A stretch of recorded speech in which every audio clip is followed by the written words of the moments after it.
me do my two-step.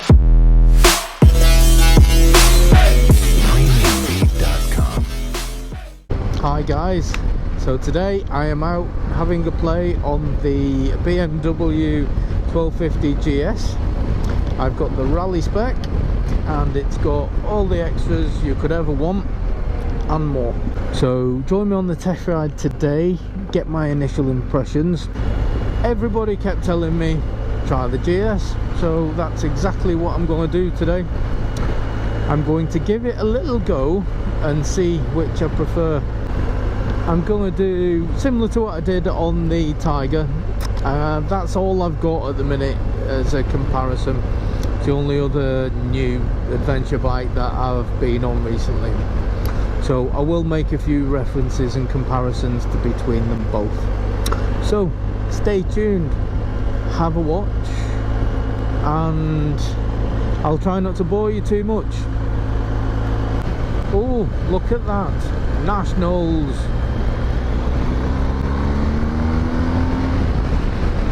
Now, shit, that didn't take very long.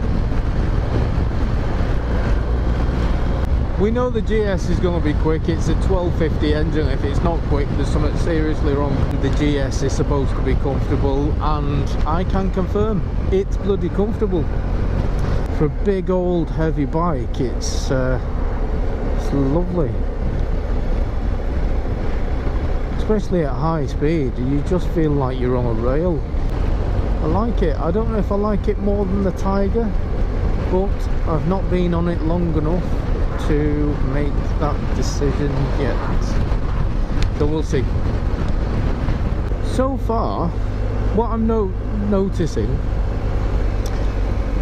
when you're on the move, it's lovely, really nice and smooth.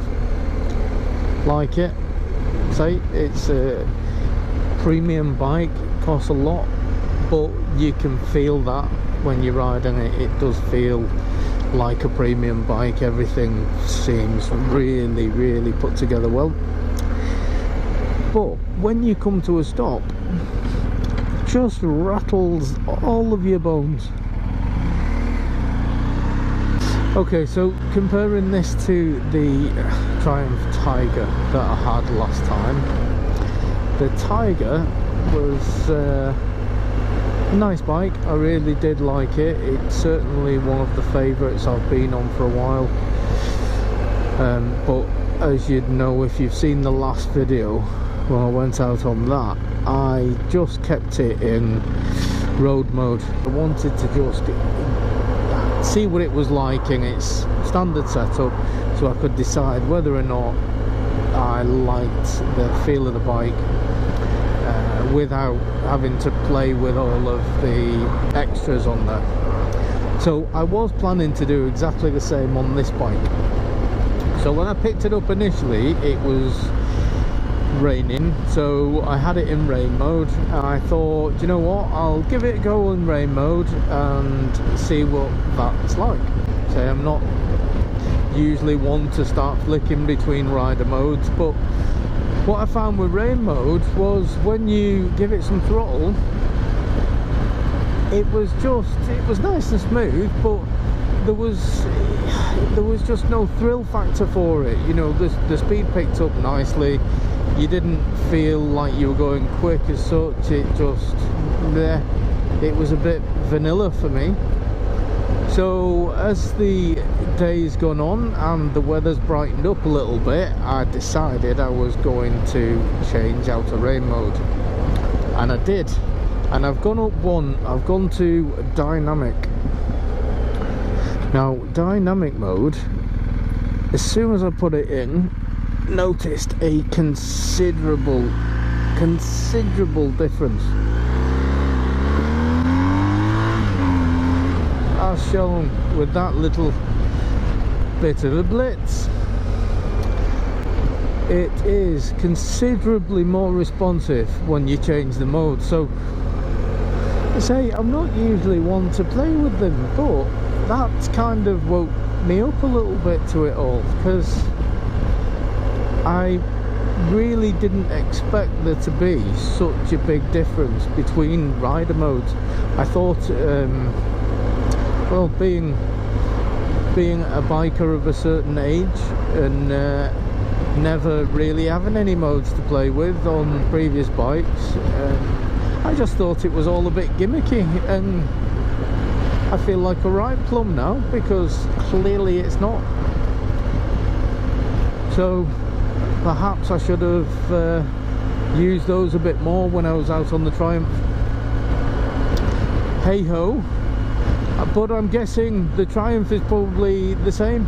I would bet that the rider modes are exactly the same, so if I'd have had a play with them I might have noticed a bit of difference. But in the standard road setup on that bike, I was quite happy. The power delivery and everything was really good, and this in dynamic mode, as you can see, dynamic, the power delivery is really good. So I think I'll be staying in that now, unless it bloody rains again, and then I'll have to swap back over. Really like this colour scheme. Comparing the Triumph to this bike it's a little bit unfair, because the Triumph that I was on was about £12,000. This is about £23,000 because it's got all of the Gucci extras on it. Now, you would expect this bike to be better, and you know, from a feeling point of view it does feel nice, but so did the Triumph. Oh, decisions. Like I've said previously, I'm not big on all of the extras. You know, some things you could say are essential if you're driving all year round, but a lot of the extras on this bike I wouldn't go near. Obviously this is the test bike, so they've shoved everything on it so you can kind of have a look and play and decide, you know, which ones do you want, which ones do you need. I'm sure if you've got money to burn, you'll just get them all because you can. But say for me personally, I wouldn't get a bike anywhere near as spec'd up as this one. So comparing the systems, or the gearing systems on this, so you've got the shift assist that you've got on Triumph, and then you've got the quick shifter on this. Essentially they do the same thing. Now I would say, again, personal preference, but I think the Triumph is a lot nicer. It's a lot better to use. It's a lot smoother through the gears. This feels a bit more agricultural when you're changing gears.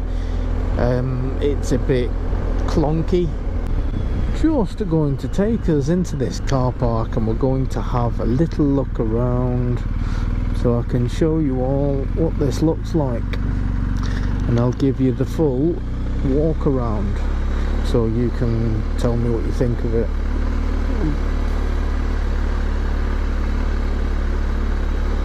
I said last time I do like this bike, but I do think the Triumph is a nicer looking bike, but you know, personal preference. Let's have a look round. Right guys, so I'm going to have a quick look round.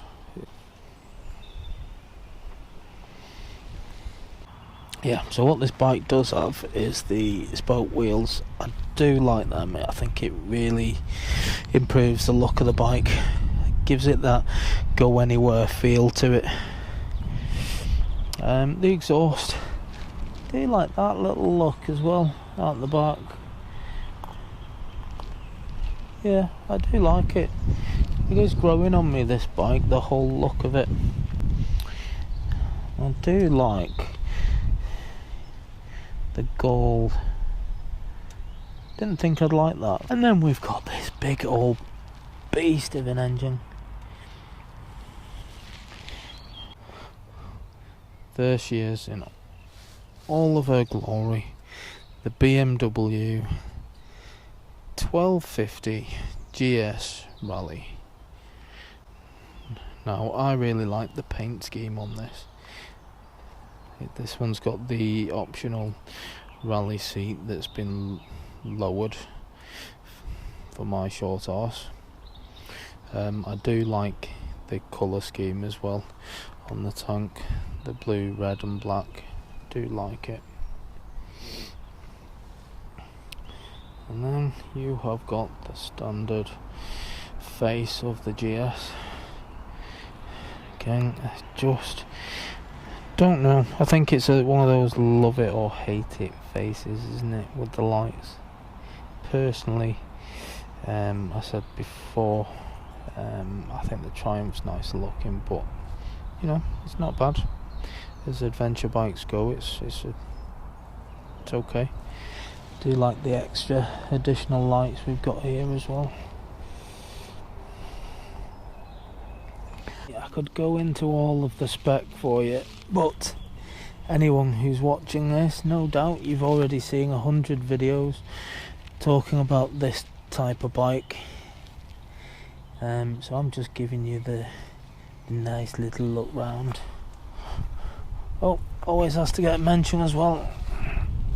We've got Brembo brakes at the rear, and this does come with the electronic suspension as well, one of the many extras on it.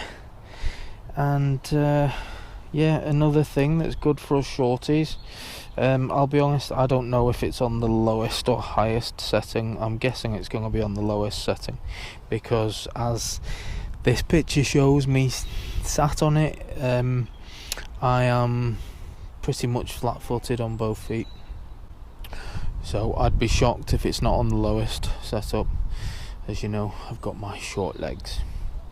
This is the keyless start, so as long as you're within, I'm told, about 2 foot of the bike will start up for you. So let's have a look.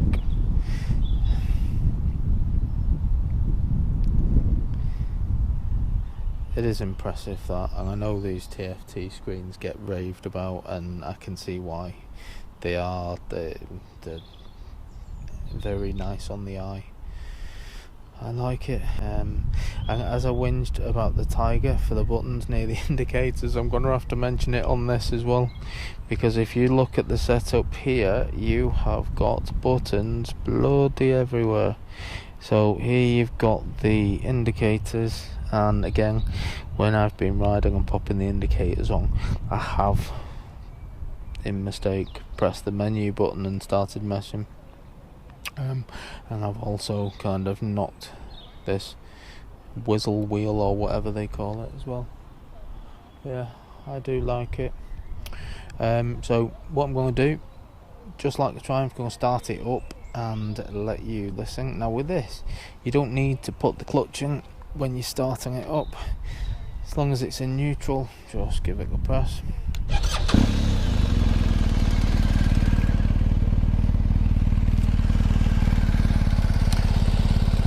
Let you all have a listen to this.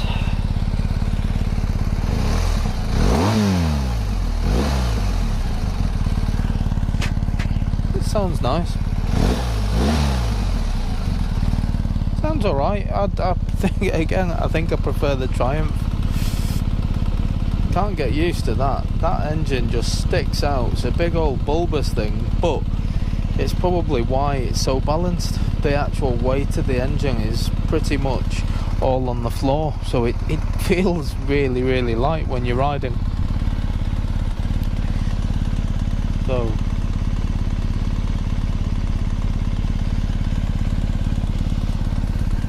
right guys, so that's a look around the bike. I'm going to go and do some more riding on it so I can get some more miles on it.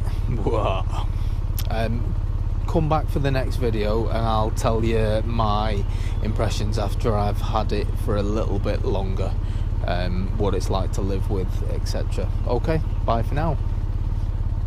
Hit that subscribe button, don't forget.